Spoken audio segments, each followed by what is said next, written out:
Joining us now, Dan Wood. He's running in Texas' 5th District, running for what will be Jeb Hensarling's old seat.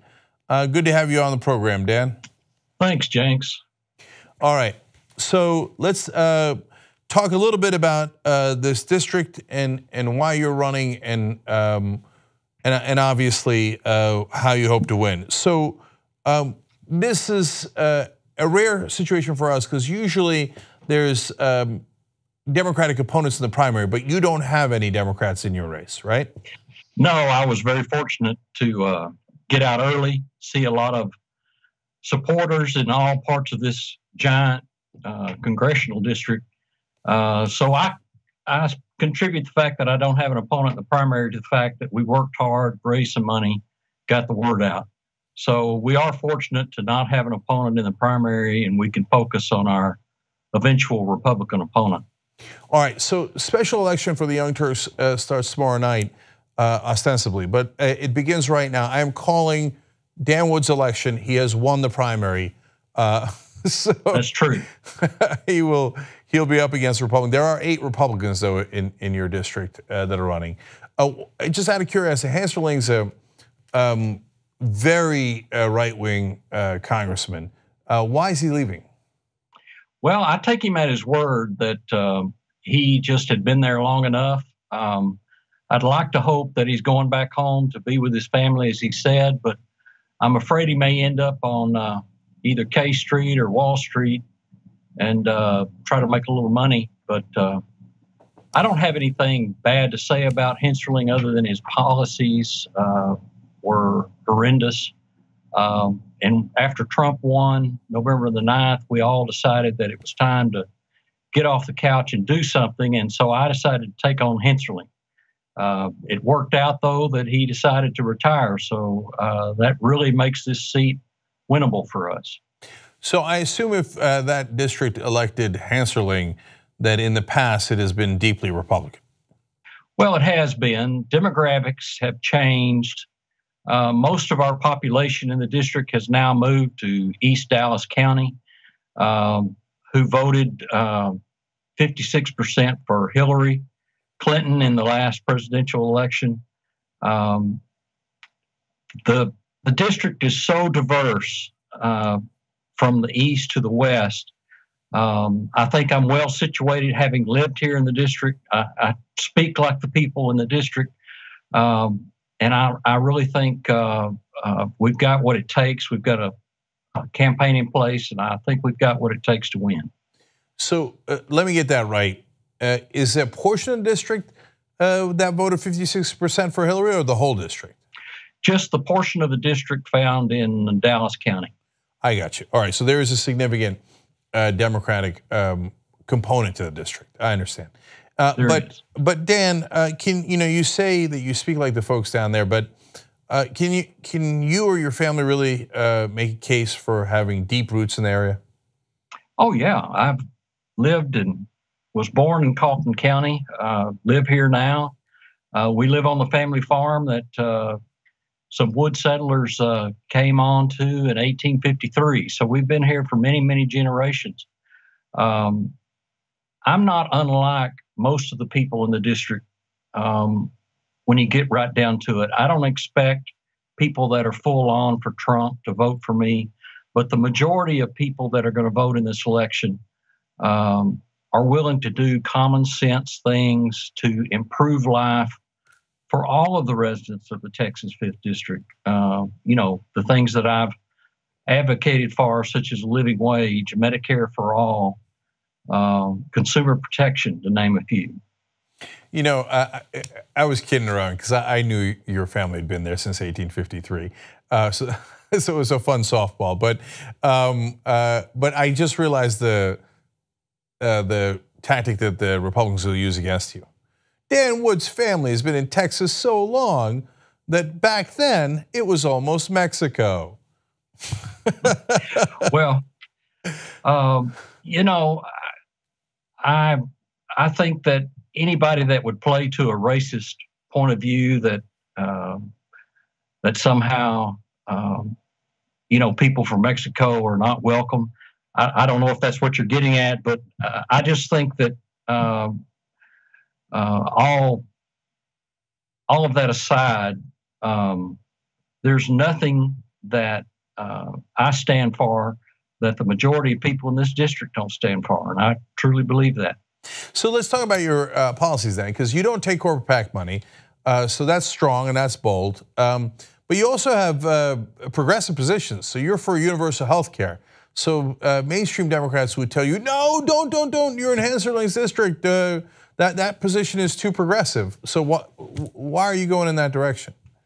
Well, I live with people that do not have access to doctors. In this day and time, in this country, to not have access to a doctor is just beyond believable. My own wife has insurance through the ACA, of course. She has a pre-existing condition. I've called around to try to find a doctor who takes her insurance in my home county, and so far I've been unsuccessful.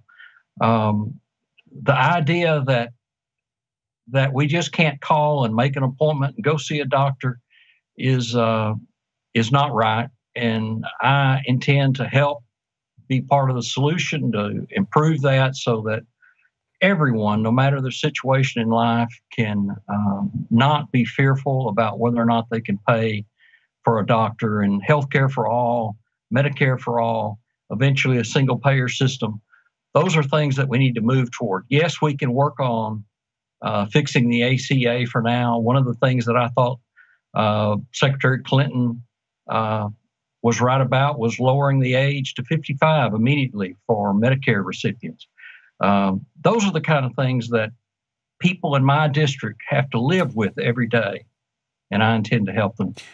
Yeah, at this point, I think it's become common sense, but Washington just hasn't caught on. Because Beto O'Rourke, also running in Texas, likely to be up against Ted Cruz statewide, his #1 issue is also Medicare for all. So no matter where you are, we all got to live with this system. And in the case of healthcare, literally, if we can manage to live, and it's a matter of life and death for people. And I think fighting for those concerns is no longer left and right. It's people just, they need it. Their family members need it. And then that goes to another issue. You fight for a living wage. So I wanted to get your sense on what you mean by a living wage and how you would fight for it if you were in Congress. Well, in our district, we don't have a lot of manufacturing jobs. We don't have a lot of high-tech jobs. People in our district work at small businesses, some medium-sized businesses. The wages are so low that a person who works a 40-hour week can't afford to pay rent, buy a car, and pay for his health insurance, pay for his kids to go to school. Minimum wage as it stands now is simply not acceptable. If you work a 40-hour week, you shouldn't have to work at a second job to make a living.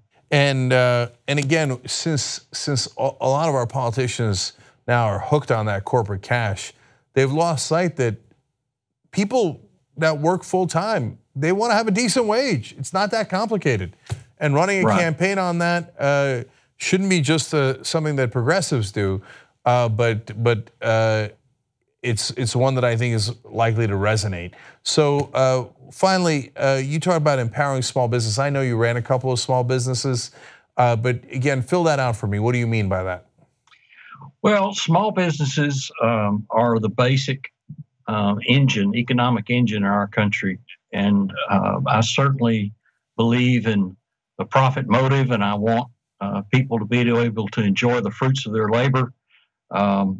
If people in our district are paid a living wage, they have more money to spend. That just improves the economy for all of us.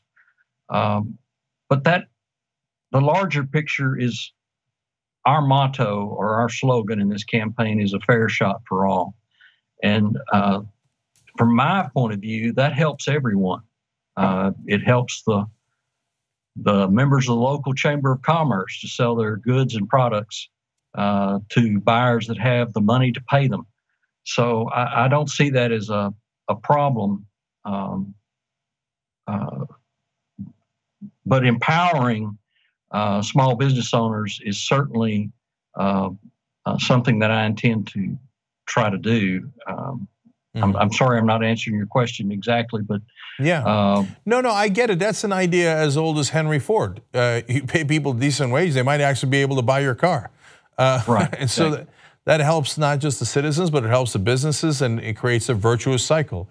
And I love your slogan. If when people ask me what does it mean to be a progressive, sometimes they're surprised, although they shouldn't be, that my number one answer is equality of opportunity for all.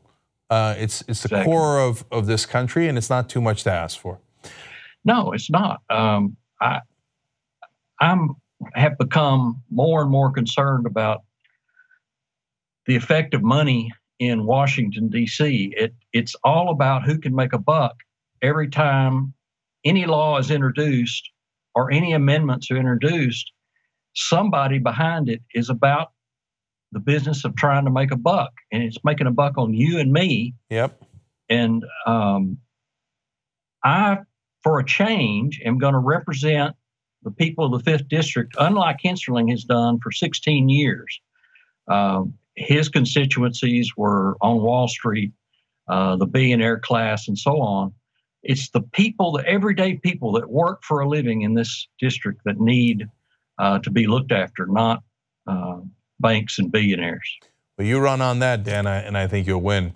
I want to give everybody the links to help Dan Wood right there, votedanwood.com. You see the donation link, the volunteer link, and whenever we do these interviews and we put them up later on YouTube and Facebook, the links are always down below in the description box on YouTube and in the comment section on Facebook. Dan Wood, running in Texas 5th District, thank you, and let me be the first to congratulate you on your primary win tomorrow night. Thank you very much.